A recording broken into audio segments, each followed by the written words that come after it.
ভদ্রমহিলার সঙ্গে আমার গতকাল আলাপটা অবশ্য নেহাতই কাকতালীয়। ভদ্রমহিলার একটা দুর্দান্ত বিউটি পার্লার আছে, গোটা 5 মেয়ে সেখানে কর্মরত। মহিলা শুধু ইন্ট্রাকশান দেন দেখলাম। আমি ঢুকতেই ওয়েটিং চেয়ারে বসতে বললেন মহিলা। ঠিক তখনই আর একজন মহিলা বেশ ঝড়ের গতিতে ঢুকলেন পার্লারে। ঢুকেই একটু চমকে বললেন, আমি আজ ফার্স্ট টাইম এসেছি এই পার্লারে, হেয়ার স্পা করাবো, ভালো হবে তো? ওরা হেয়ার স্পার বিভিন্ন রেট বলছিল। ভদ্রমহিলা বললেন, সব থেকে বেশি রেঞ্জেরটা করে দেবেন।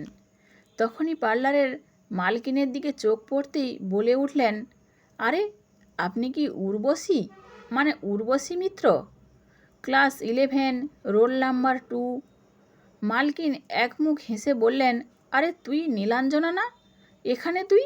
নীলাঞ্জনা জড়িয়ে ধরলেন উর্বশীকে। পুরনো বন্ধুকে ফিরে পাওয়ার আনন্দে দুজনের মুখেই উচ্ছ্বসিত হাসি।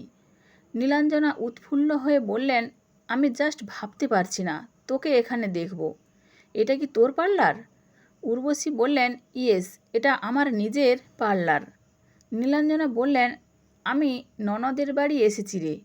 আর বলিস না, আমার হাজব্যান্ডের একটু প্রবলেম হচ্ছে, হাতের আঙুলে মাঝে মাঝে টান ধরছে। আসলে আইটিতে আছে তো, দিনরাত কম্পিউটারে বসে থাকে, সেই থেকেই কি না জানি না। এখানে বিখ্যাত নিউরো ডক্টর সুজন ব্যানার্জিকে একবার দেখাবো। আমার ননদই অনেক চেষ্টা করে অ্যাপয়েন্টমেন্ট করাতে পেরেছে, 3 মাস আগে থেকে চেষ্টা করছে। আগামীকাল অ্যাপয়েন্টমেন্ট পেয়েছি। ডক্টর দেখিয়ে পরশু আবার আমার এক রিলেটিভের মেয়ের অন্নপ্রাশন, তাই আজ পার্লারটা সেরে নেব। উর্বশী বললেন, তুই এখনও আগের মতোই আছিস, সেই মিষ্টি নীলা। নীলাঞ্জনা গর্বিত হাসি হেসে বললেন, সেটা অবশ্য আমার স্বামীর কৃতিত্ব। বিয়ের পর থেকে ও আমাকে কোনো চাকরি করতে দেয়নি, এত আদরে রেখেছে যে এখনও সেই স্কুলবেলার মতোই আছি। উর্বশী মুচকি হেসে বললেন, পা খুব ভালো। নীলাঞ্জনা আবার বললেন, ওর স্যালারি 1 লাখের উপরে, জানিস তো? আমি কেন কষ্ট করে কোনো কাজ করতে যাব বল? উর্বশী হেসে বললেন, সে তো বটেই, তোর নিজের যদি এই জীবনে কষ্ট না হয় তাহলে করবি কেন? নীলা ফিসফিস করে বললেন, এই তুই তো পড়াশোনাতেও ভালো ছিলিস, আর কোনো জব পেলি না? উর্বশী বললেন, পেয়েছিলাম গোটা 2 জব, কিন্তু বিউটিশিয়ান হওয়াটা আমার ফ্যাশন ছিল জানিস তো, তাই জব ছেড়ে দিয়ে এটাতেই মন দিলাম। পার্লারে ভিড় বাড়ছিল। নীলাঞ্জনা বললেন, তোর হাজব্যান্ডের যদি বেশি রোজগার হতো তাহলে কি আর এসব করতে দিত তোকে? বিশ্বাস কর, তোকে এখানে দেখব ভাবিনি, মনটা খারাপ হয়ে গেল। উর্বশী অন্য একজন মহিলার মেকওভারে একটু ব্যস্ত হয়ে পড়লেন। তার ফেসের সঙ্গে হেয়ার কাটিং কেমন হবে সেই নিয়ে বোঝাচ্ছিলেন। নীলাঞ্জনা আমার পাশে বসে বললেন, মানুষের কি কপাল, আমাদের ব্যাচের সব থেকে বড়লোক বাবার মেয়েও, এমন বিয়ে হয়েছে যে পার্লার খুলতে হয়েছে। আমি আর থাকতে না পেরে বললাম, আপনি তো এমন বলছেন যেন ড্রাগের বিজনেস খুলেছে। যথেষ্ট ভদ্র প্রফেশন বেছে নিয়েছেন উনি ভালোবেসে। মুম্বাইয়ে ফ্যাশন ডিজাইনার বা মেকওভার আর্টিস্টদের কি লেভেলের ইনকাম আপনার ধারণা আছে? নীলাঞ্জনা একটু বিরক্ত হয়ে বললেন, থামুন তো, বিউটি পার্লারের মালকিন আর ফ্যাশন ডিজাইনার এক হলো? না, একে যুক্তি দিয়ে বোঝানো আমার কম্য নয়। নিজেই বলতে ভালোবাসেন, আবার বললেন বিয়েটা নিশ্চয়ই ভালো হয়নি।